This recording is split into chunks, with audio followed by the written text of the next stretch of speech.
Така, след Рамщайн отново на българска вълна. Insanity Redefined. На телефона е Кирил Гюдюров, за който ще си поговорим за дебютното EP на бандата Dim Frontiers. Привет!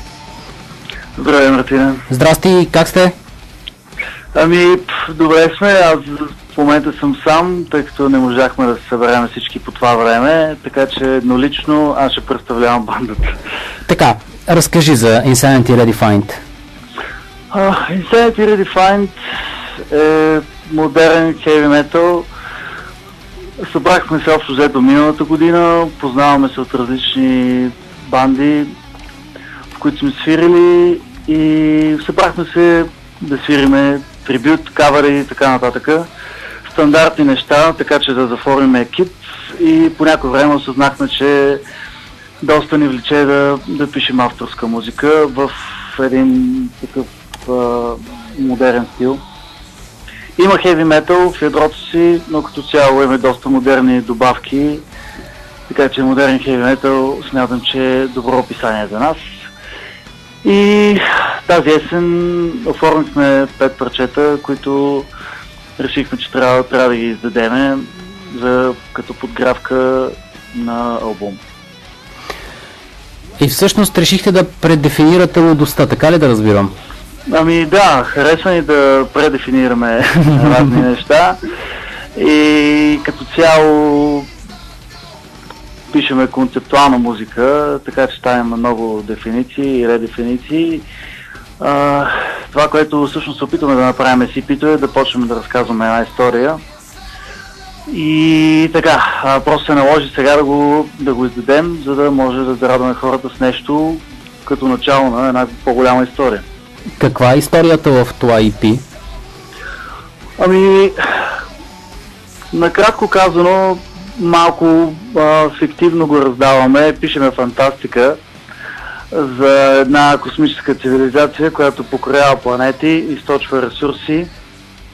Общо взето има един момент, в който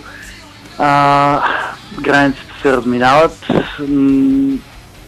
и пътя става неясен. Там започва всъщност историята на Insanity Redefined и на Dim Frontiers, което е EP-то всъщност. Тази история ще бъде ли продължена в албума, който планирате? Да, определено. Албумът ще поеме от там, където свършва EP-то, и също ще бъде концептуален. А къде свършва EP-то? На пета песен. Да, ясно. Да. Нормално е, като дойде края на последната песен, той да свърши. Да, EP-то е една завръзка на концепцията, която ще развиваме, и тъй като пишем концептуална музика, така наблягаме на лириките, и даже тези дни ще намерим време да ги поснем. Се надяваме хората да влязат и да прочетат още преди концерта, и се надяваме да им е интересно. Малко да те върна към историята на групата. В кои предишни банди сте свирили? Аз като вокалист на тази банда Insanity Redefined съм свирил на бас в Бълхара, рок група от София, също така в Анагория, там също съм свирил бас. Свирили сме барабаниста ни Better Than Grey, една така модерна рок група. Пък басиста ни, който е от Хасково, е свирил в различни хасковски проекти, които за момента не са така, за съжаление, станали достатъчно големи, че да продължават да свират, но да, това е. Другият ми китарист също в различни проекти. За съжаление не е тук, за да ги изброи. много са, да. Това, че сте били в други проекти, помага ли ви по някакъв начин в предефинирането на лудостта? Определено, защото с свирането с банда е голяма лудница. И общо взето вече сме на едно стъпало, на което знаем как се случват нещата. Има някои неща, които ги минаваме по-бързо, някои стъпала ги изкачваме по-бързо, благодарение на опита си в други проекти. Това е важно. Разбира се, има си неща, които тепърво ни предстоят, все пак сме млада банда, тепърво започваме с този състав, но все пак опита в други състави определено помага.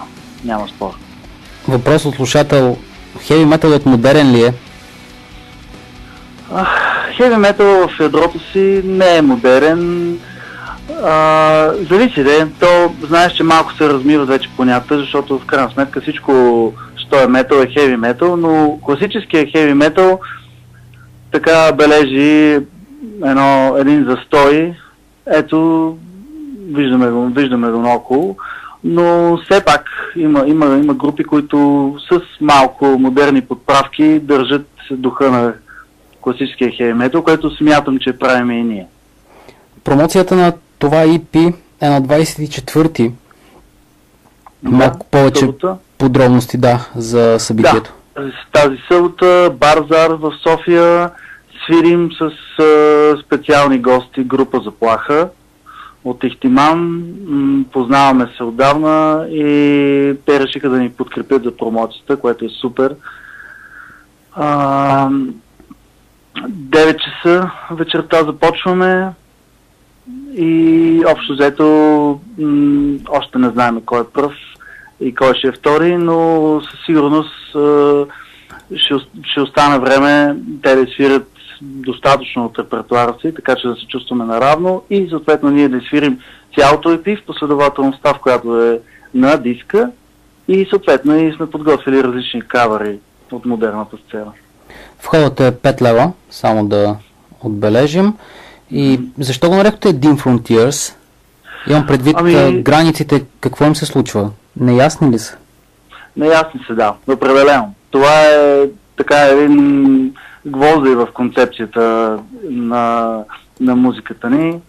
Става дума за една цивилизация, която се изгубва в покоряване и източване на ресурси и в един момент границите просто се размиват до там, че не са неясно дали върват напред или назад и кое къде е. Кои граници? Моралните или физическите? Те почват с физическите, тъй като виждат, че колкото и милиарди километри да изминават из космоса, нещата остават почти същите, което вече ги връща към моралните граници. Тоест, ако физическия прогрес върви напред, без духовния, нещата стават мътни. Както виждаме и заглавието на Dim Frontiers, мътни граници. Добре, смяташ ли, тъй като явно концепцията ще развивате не само и в албума, който предстои, а и по-нататък най-вероятно, това нещо като книга по някакъв начин, черно на бяло историята да излезе или като обяснителни записки към самия диск? Всъщност замислили сме блог, в който да описваме тези фикции. Той даже вече съществува, но още няма нищо в него.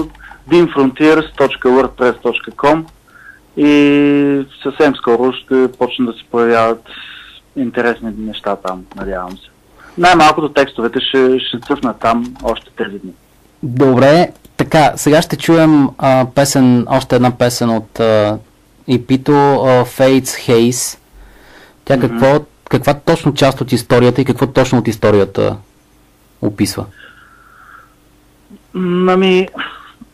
Там е сложна историята, има малко метафизика за изгубването в мъглата, най-общо метафорично казано, и за това как колектива помага, един на други хората си помагат да излизат от мъглата, в която се губят.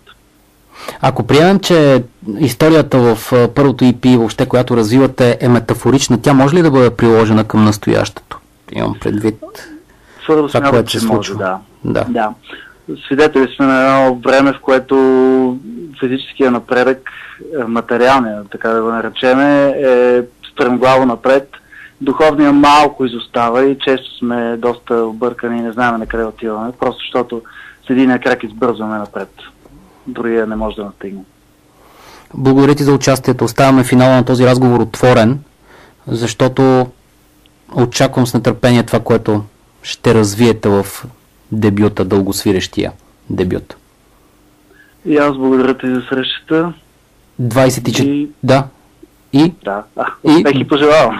Благодаря, успехи и на вас, Кирил Гюдуров, за дебютното EP на Insanity Redefined Dim Frontiers, което ще бъде представено на 24 януари в Барзар в София, заедно с момчетата от Заплаха.